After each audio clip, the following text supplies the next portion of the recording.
सिर्फ ionic bond को पढ़ना है। और नेक्स्ट चैप्टर कार्बन कंपाउंड है, उसमें एक्चुअली आपको कोवैलेंट कंपाउंड का कॉन्सेप्ट लेना। लेकिन साइड बुक में आप देखिएगा, एक तो वो चैप्टर का पेज नंबर बहुत सारा बढ़ गया, उस हिसाब से नहीं पढ़िएगा, एनसीईआरटी को फॉलो कीजिए। ओके। दूसरी बात क्या कि केमिकल प्रॉपर्टीज ऑफ मेटल्स ये पढ़ रहे थे आप। गौर कीजिए केमिकल प्रॉपर्टीज में क्या क्या आपको पढ़ना था मेटल्स के लिए। What happens when metals are burned in air, ये सब तो जान ही रहे हम लोग। What happens when metal react with water, okay. What happens when metal react with acid. और उसके बाद आपको पढ़ाया गया है रिएक्टिविटी सीरीज, ठीक।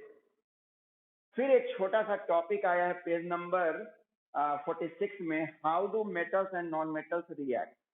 एक्चुअली में ये आपको सिर्फ मेटल एंड नॉन मेटल आपस में जो रिएक्ट करेगा उस पर पढ़ना है, ना कि पढ़ना है कि मेटल कैसे रिएक्ट करता है और फिर नॉन मेटल रिएक्ट कैसे करता है। जैसे आप ये बता भी चुके थे कि सोडियम का एग्जांपल लिया गया और सोडियम एक इलेक्ट्रॉन लॉस किया, है ना, एक इलेक्ट्रॉन ये लॉस किया तो ये बनाया Na+, ओके। और Cl क्लोरीन, वो जो इलेक्ट्रॉन डोनेट किया उसको वो एक्सेप्ट किया और ये बनाया Cl,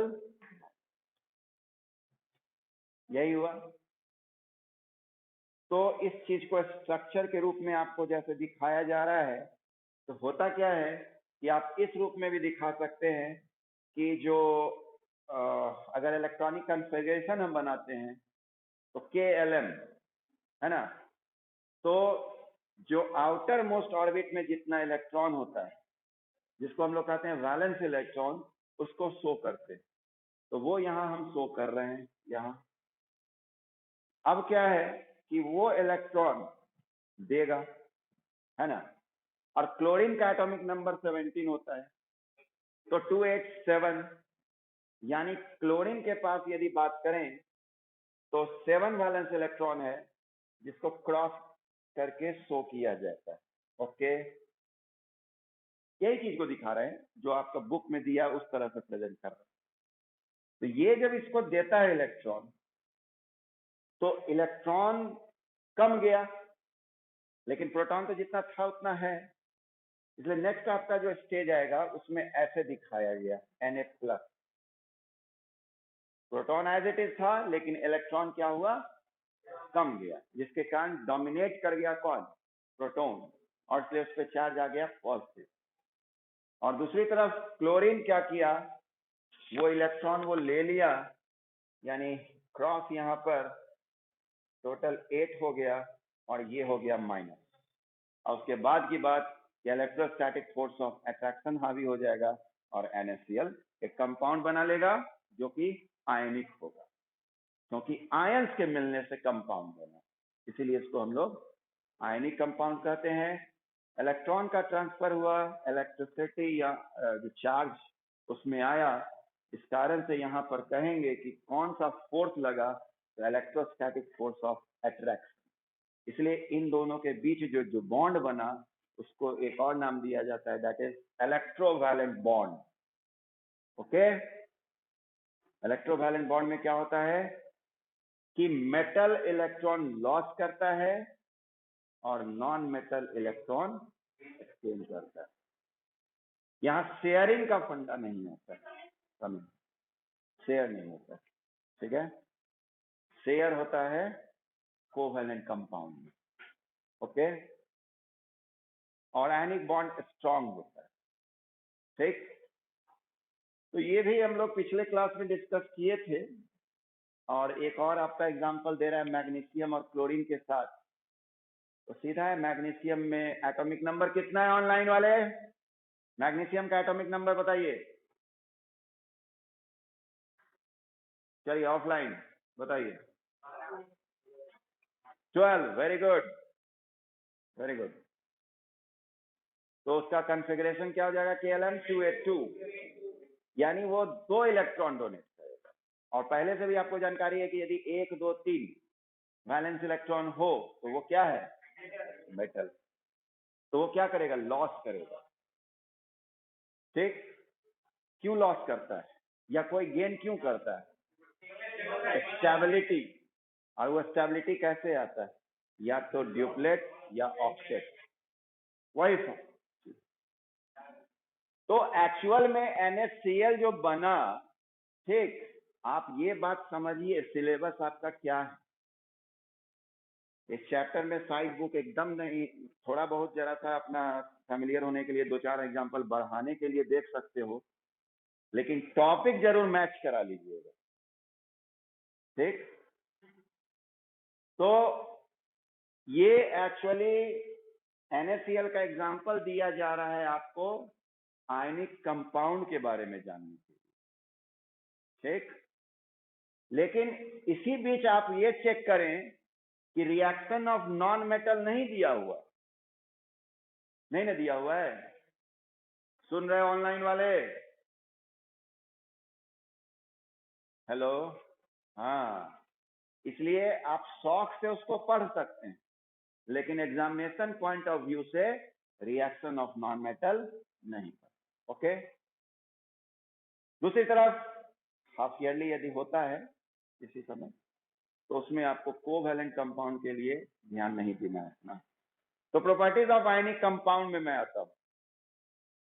properties of ionic compound, पहले तो दिमाग में ये रख लेना है कि आयनिक कंपाउंड में आयनिक बॉन्ड बनता है और ये बड़ा स्ट्रांग होता है। ये अगर हमारे दिमाग में आ गया स्ट्रांग स्ट्रांग स्ट्रांग, सारा बात सही हो जाएगा। पहला देखो स्ट्रांग से, फिजिकल नेचर स्ट्रांग है, ठीक है। तो आयनिक कंपाउंड्स आर सॉलिड्स, ठीक। और क्यों भाई, सॉलिड होने के पीछे मकसद बता रहा है कि स्ट्रॉन्ग फोर्स ऑफ अट्रैक्शन जो है वो एक कारण है। दूसरा, अब स्ट्रॉन्ग फोर्स है तो स्वाभाविक है मेल्टिंग पॉइंट भी हाई होगा, होगा ना, क्योंकि उसके बॉन्ड को ब्रेक करने के लिए एनर्जी ज्यादा चाहिए, क्योंकि बॉन्ड बड़ा मजबूत, तो स्वाभाविक है उसको तोड़ने के लिए एनर्जी ज्यादा चाहिए, तो मेल्टिंग पॉइंट ज्यादा होगा। मेल्टिंग पॉइंट ही जब ज्यादा हो जाएगा तो नेचुरल है तो उसके बाद ही ना बॉयल करेगा, है ना।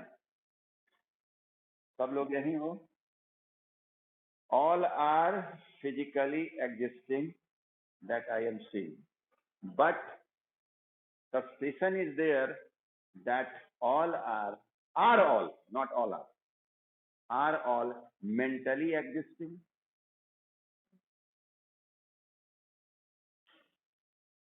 कुछ लोग को घर की याद आ रही है, हमको ऐसा चेहरा से लग रहा है कितना अच्छा था घर में, अभी अच्छा खाना बनता है ना, गर्मा गर्म खाते थे। ओह नहीं, कुछ का चेहरा से लगा कि वो दुखित भाव में दिखा। दुख का बात नहीं है, स्कूल के बाद खाने जाइए, खा लीजिएगा, ठीक है, कोई दुख का बात नहीं। सॉल्युबिलिटी, ये सारा टॉपिक पिछले क्लास में मैं बता चुका हूं, लेकिन मैं जानता हूं कि याद नहीं होगा, इसलिए एकदम न्यू वे में बता रहा हूं। सॉल्युबिलिटी, ये दो chapter metals and non metals और कार्बन कंपाउंड, समझो कि एक तरह से केमिस्ट्री का दो ब्रांच। केमिस्ट्री में 3 मेन ब्रांच होता है, एक physical chemistry, inorganic chemistry, organic chemistry. कोई फिजिक्स में ब्रांच बता सकता है कितना होता है या कौन कौन सा होता है, कोई बच्चा? आप तो 10th भाई, अब 10th का भी हाफ सिलेबस कंप्लीट कर लिए फिजिक्स का, इतना भर तो फैमिलियर होना चाहिए कि फिजिक्स में क्या होता है। कोई बताओ ऑनलाइन से।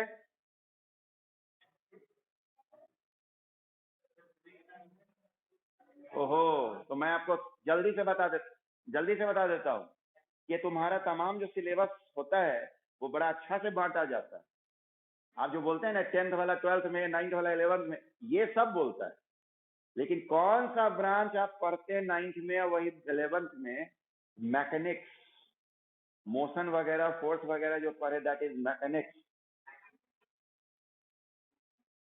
हाँ, ऑप्टिक्स तुम्हारा जो 10th में हुआ, लाइट, है ना।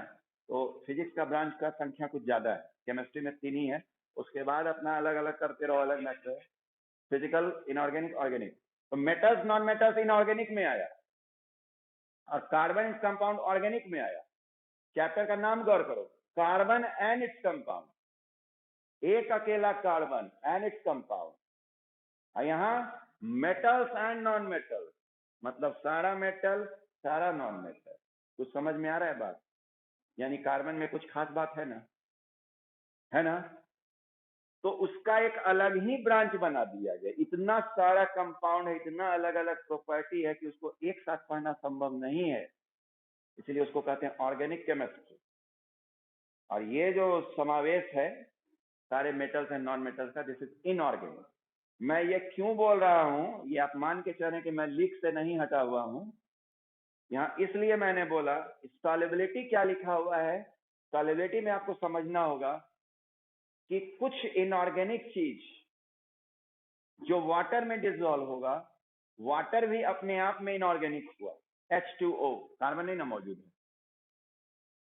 तो यहां पर आपको बताया जा रहा है कि ionic compound, electrovalent compound are generally soluble in water, but insoluble in solvents like क्या क्या, केरोसिन। तो केरोसिन क्या है, ऑर्गेनिक है। तो इनऑर्गेनिक को दोस्ती ऑर्गेनिक से नहीं हो सकता है, एक्सेप्शनल हो अलग बात है ना। केमिस्ट्री में तो एक्सेप्शन होता ही है, लेकिन यूजुअली बोल दिया, ओके। ऑलवेज नहीं बोलना, खतरा हो जाता है ऑलवेज बोलने से, केमिस्ट्री में खास।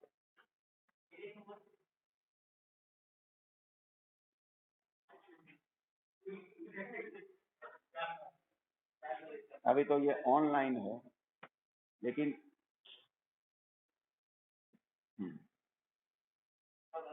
तो सॉल्युबिलिटी, तब तो उसको देख रहा है ऐसे जैसे बाकी सब ठीक था, और वही जो बोल भी रहा है वो भी उसी को देखता है। बड़ा अच्छा किया, आइडिया अच्छा लगाया कि ये आप लोग में रहता है होशियारी। Conduction of electricity, conduction of electricity, electricity is what, current is what, current is flow of current. हाँ, electricity is a form of energy, electricity current नहीं बोल देंगे। Current is flow of charge, ठीक है, charge present on electron, okay. तो flow of charge, यहां NaCl स्वाभाविक है, डिसोसिएट करेगा तो Na+ और Cl- देगा। तो चार्ज कभी फ्रीली एग्जिस्ट नहीं करता है, ठीक है, उसको किसी का सहारा चाहिए। अब वो मास, जैसे इलेक्ट्रॉन जो आप बोलते हैं, एक्चुअली इलेक्ट्रॉन पे चार्ज होता है, उसके कारण करंट। तो यहां भी तो वही बात हुआ, Na+ Cl-। तो स्वाभाविक है कि electrovalent compound will conduct electricity strong. पहला ही कैसेट लगाए हुए हो गया। और ये भी ध्यान रखना है कि चूंकि मोबिलिटी चाहिए उस आयंस में, तभी ना फ्लो ना बोल रहे हैं। एक सॉलिड स्टेट में कोई चीज रहेगा तो उसको कैसे फ्लो बोलेंगे? हाँ सही बोला तुम, सॉलिड के बाद हम भी लिक्विड ही बोलते हैं, ठीक। तो या तो मॉल्टेन स्टेट में, यानी उसको पिघला दीजिए तो भी मोबाइल मोबिलिटी आ जाएगा उसमें, मोबाइल में दिमाग जाने लगेगा मोबाइल पे, इसलिए मोबिलिटी कर दी, ठीक। और या तो उसको वाटर में डिसॉल्व कर दीजिए तो भी आयंस डिसोसिएट हो जाएगा, ओके। तो ये इलेक्ट्रिसिटी को कंडक्ट करता है, लेकिन सॉलिड स्टेट में नहीं, ओके। बस इतना ही था प्रॉपर्टीज ऑफ आयनिक कंपाउंड्स। इसके बाद हमारा टॉपिक आता है ऑकरेंस ऑफ मेटल।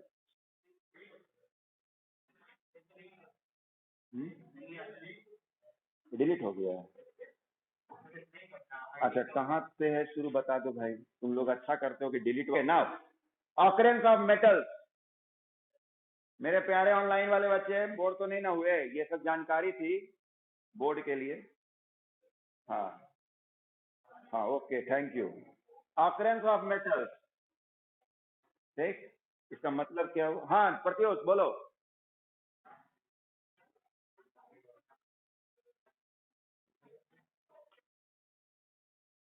देखो, वो एक्चुअली आपको डिसोसिएशन बोला जा रहा है, ऐसा नहीं कि एकदम वो सेपरेट हो चुका है, ठीक है? ओके, ये नहीं। ऑकरेंस ऑफ मेटल्स मतलब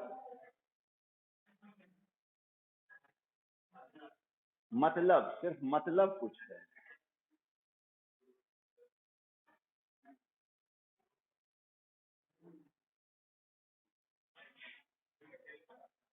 मेटल कहां से आता नहीं है, मेटल्स की उपस्थिति। ओके, उसका तो होगा कि from where metals are obtain, है ना? ऑकरेंस के पीछे कारण क्या है? वो बोल रहा है कि कैसे मेटल रह रहा है। तो ये तो तय है कि अर्थ क्रस्ट, ठीक। अब उसमें उसका रिएक्टिविटी का बात होता है। अगर बहुत रिएक्टिव है मेटल तो फ्री स्टेट में एग्जिस्ट नहीं करेगा। क्या? जैसे कोई बच्चा है, लड़का है, बहुत लड़ने वाला है, तो उसका आंख मुंह नोचा ही रहेगा हमेशा, तो समझ जाएंगे कि ओ ये है, वो प्रूव कर रहा है कि वो बहुत रिएक्टिव है। तो मेटल में भी वही बात है। या बचपन में जो बहुत इधर उधर दौड़ा होगा तो ये सब जगह कटा उटा फटा ज्यादा रहता है, सीढ़ी से गिरा, छत से गिरा, है ना? तो उसी तरह से मेटल्स अगर रिएक्टिव है तो फ्रीली एग्जिस्ट नहीं करेगा, वो कंबाइंड रहेगा। गोल्ड लिस्ट रिएक्टिव है, आपको आसानी से मिल जाएगा, उसके लिए हम लोग को कोई जरूरत नहीं है एक्सट्रैक्शन पढ़ने। एक्चुअली ऑकरेंस ऑफ मेटल में एक प्रोसेस हम लोग पढ़ने जा रहे हैं, दैट इज मेटलर्जी, है ना? बता सकती हो व्हाट इज मेटलर्जी? पिछला बार भी तुम्ही से पूछे, जो बैठ बैठे आप हाँ, मेटलर्जी छोड़ दो, बच्चों छोड़ दो, बहुत आलस में, मतलब क्या सर पूछ लिए। हाँ उठो। हाँ हाँ, देखो कितना उत्साह से खड़ा हुआ, खड़ा के साथ एक बार और जंप मारा था। हाँ, खाली इतना नहीं होगा। The process which are involve, ठीक है, the process which are involve to extract metal from their ore, वो प्रोसेस में बहुत सारा चीज हो सकता है। कंसंट्रेशन ऑफ ओर, है ना? रिफाइनिंग तो शुरू में नहीं होता है, कंसंट्रेशन ऑफ ओर के बाद जाता है ओर। मेनली आपको सुनिएगा ध्यान से, ये अच्छा टॉपिक है।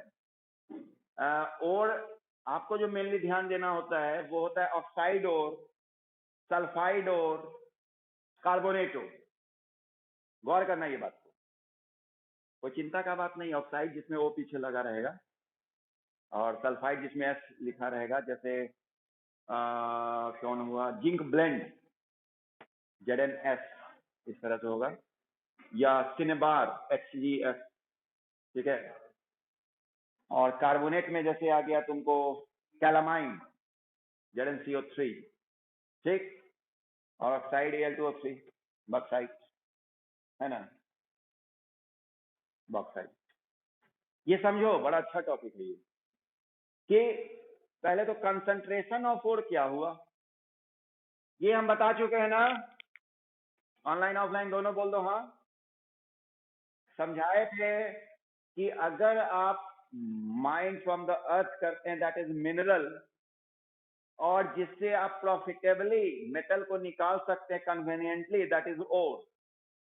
ओके, वो और ऑक्साइड और भी हो सकता है, वो और सल्फाइड और भी हो सकता है, वो और कार्बोनेट और दिए।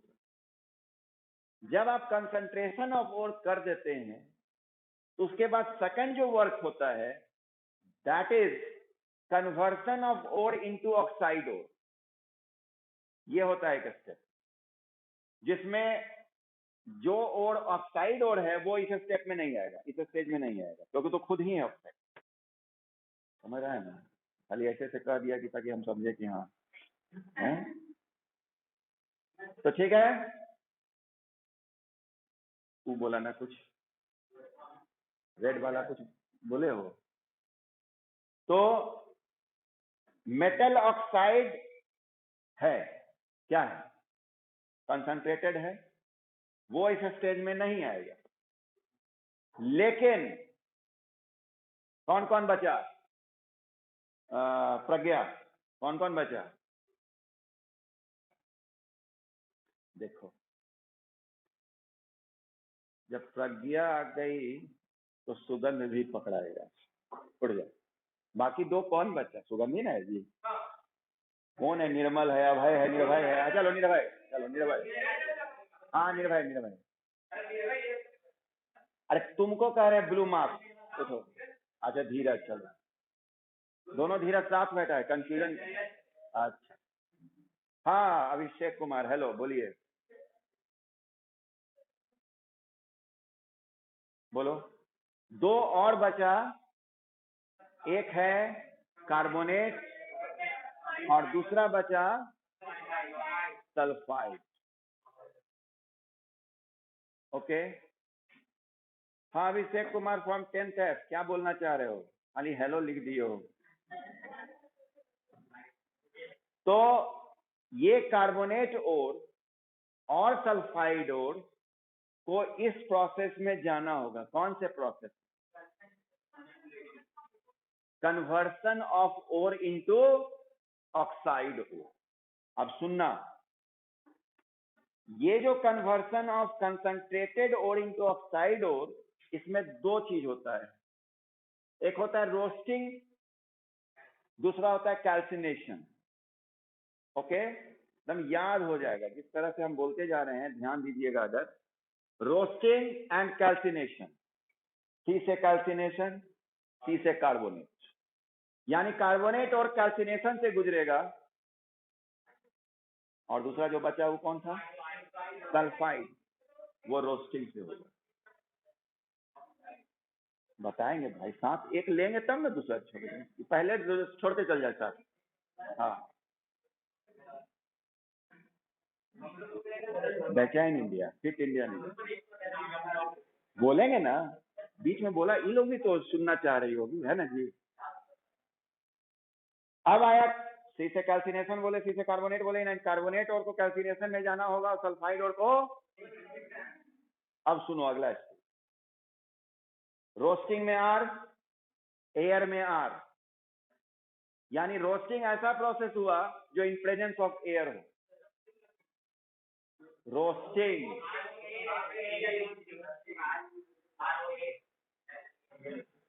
ऑनलाइन है इसीलिए नहीं बोल रहे, ठीक है? अभी बहुत कुछ बोल दिए हैं लेकिन नहीं बोल। रोस्टिंग में आर, रोस्टिंग भी आर, यानी roasting in the presence of air, यानी सल्फाइड ओर को एयर में बर्न करेंगे। है ना लिखा हुआ प्रज्ञा? ZnH+O2 किस ZnOSO2 हो गया ना, ऑक्साइड बदल गया, सिंपल। और वही कार्बोनेट, एक में एयर तो दूसरे में एयर हटा दो, यानी कैल्सिनेशन क्या होता है? In the absence of air, यानी कैलामाइन ZnCO3, इसको डायरेक्ट हीट कर दीजिए तो बन जाएगा ZnOCO2, शायद होगा। क्या CO2 है कि CO है? CO2 है, ठीक है। ओके, हो गया ना सब? यानी सेकंड प्रोसेस होता है conversion of concentrated ore into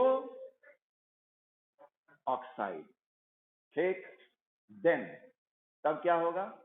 अब हमको ZnO नहीं ना चाहिए, ठीक है, ZnS से ZnO मिल गया, ZnCO3 से ZnO मिल गया, लेकिन हमको चाहिए क्या? क्या चाहिए? Zn, very good Pratyush,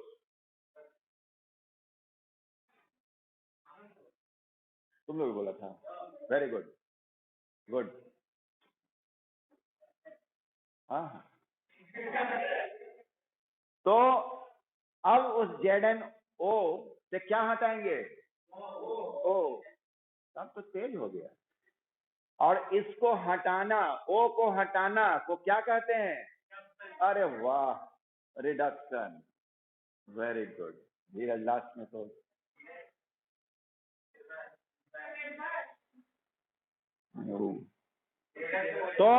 ZnO से Zn, दैट इज रिडक्शन, यानी थर्ड स्टेप क्या हुआ?